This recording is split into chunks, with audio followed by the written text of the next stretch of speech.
ஆண்டவராகிய இயேசு கிறிஸ்துவின் இன்ப உயிர்த்தெழுந்த நாமத்தினாலே அற்புதமான சுவிசேஷ பயணத்திற்கு அன்போடு வாழ்த்தி வரவேற்கிறேன். அற்புதமான நாளிலே நாம் சுமக்க முடியாத பாரம் அப்படின்னு ஆண்டவர் தலைப்பிட்டே சொல்லுகிறார். மத்தேயு 11:28 வாசிக்கும் பொழுது, வருத்தப்பட்டு பாரம் சுமக்கிறவர்களே, நீங்கள் எல்லாரும் என்னிடத்தில் வாருங்கள், நான் உங்களுக்கு இளைப்பாறுதல் தருவேன். இதுல ஜாதி, மத, இன, கோத்திரம், பிரிவு, டாமினேஷன் எதுவுமே கிடையாது. எவர் ஒருவர் வருத்தத்தோடு பாரத்தை சுமந்து கொண்டு இருக்கிறார்களோ, முடியாத இயலாத நிலைமையிலே அவர்களை ஆண்டவர் அன்பாய் அழைக்கிறார்.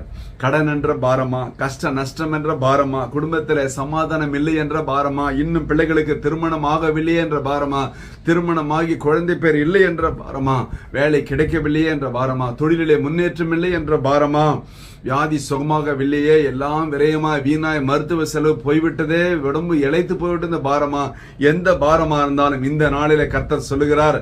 55:22 சங்கீதம் 55:22. என்ன அழகான வாக்கு தத்தமுள்ள வார்த்தை பாருங்களேன், மறக்க முடியாத வார்த்தை. 55:22 கர்த்தர் மேல் உன் பாரத்தை வைத்து விடு.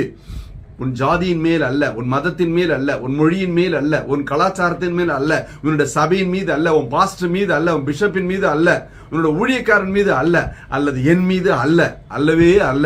யார் மேல? கர்த்தர் மேல் உன் பாரத்தை வைத்து விடு. எவ்வளவு வச்சாலுங்க அவர் மேல வச்சோம்னா வெளியே சொல்ல மாட்டாங்க, மனுஷன் சொல்லிடுவான். அவர் அப்படிதாங்க, உங்களை குறித்து அவ்வளவு கரிசனை உள்ளவர். அவர் உன்னை ஆதரிப்பார், ஒருபோதும் உன்னை தள்ளாட விட்டார். நீதிமான்ற இடத்துல உங்க பேரை போட்டு வாசிங்களேன். நீங்க நீதிமான் தானே? அம்மாவையும் மாமியாரும் ஒரே மாதிரி தானே நடத்துறீங்க, அப்பாவையும் மாமனாரையும் ஒரே மாதிரி தானே நடத்துறீங்க. யோசித்து பாருங்க, உங்க மகளையும் மருமகளையும் எப்படி நடத்துறீங்க, உங்க மகனையும் மருமகனையும் எப்படி நடத்துறீங்க? ஐயா, அதுதாங்க சாட்சி. அப்படின்னு நீதிமான் அல்லவா?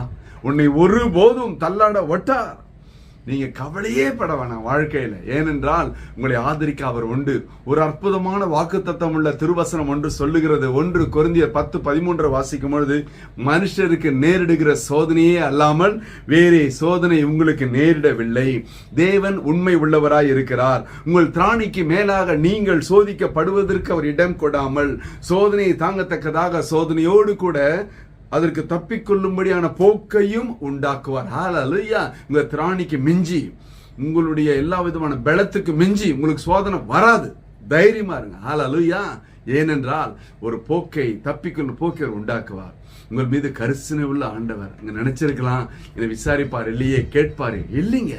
உங்களை விசாரிக்க அவர் உண்டு, உங்கள் பாரத்தை சுமக்க அவர் உண்டு நிச்சயமாகவே. ஆனால் இந்த வாரத்தை இன்னிலிருந்து நீங்க சுமக்க வேண்டாம், அவர் மீது வைத்து விடுங்கள். அதற்கு ஒரு முடிவு உண்டு, ஒரு விளை உண்டு. கண்ணை மூடுவோமா? ஹல்லேலூயா, ஹல்லேலூயா, ஹல்லேலூயா. அப்பா ஸ்தோத்திரம் ஆண்டவரே.